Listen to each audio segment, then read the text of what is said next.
कपाटात व्यवस्थित घडी करून ठेवलेल्या साड्या काढायच्या आणि त्या उलगडायच्या आणि त्या परत डबल घडी करायच्या. एक व्हिडिओ शूट करायचा असला तर एवढा सगळा पसारा पडतो बघा. आणि हे डबल काम करावं लागतं. पण बघणाऱ्यांना वाटतं की या सहजासहजी होणाऱ्या गोष्टी आहेत किंवा काम नाही त्याच्यामुळं या गोष्टी करत बसतात.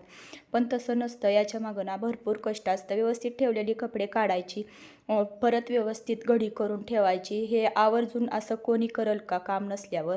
एखादी साडीची घडी विस्कटली केलेल्या तर आपल्याला किती राग येतो, पण हे व्हिडिओसाठी करावंच लागतात अशा गोष्टी.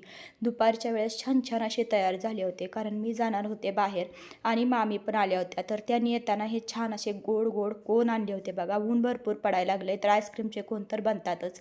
मग मी पटकन माझ्या नावचा एक कोन खाऊन घेतला. तोपर्यंत मम्मी पण आली होती, म्हणून मला साडी घालून काम करावं लागलं बघा. मम्मी आली म्हणून तिच्यासाठी चहा बनवला आणि मामीसाठी पण चहा बनवला.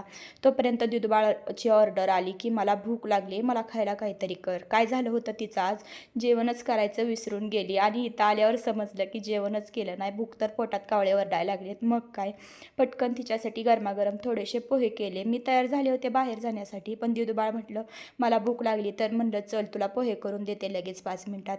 आता मी आले बांगड्या भरायसाठी. इथं बघा नवरीबाईची मेहंदी काढायचं काम सुरू आहे. एकदम छान छान अशी मेहंदी काढली. एक हात पूर्ण झाला आहे आणि दुसऱ्या हाताला मेहंदी काढायचं काम तिचं सुरू होतं.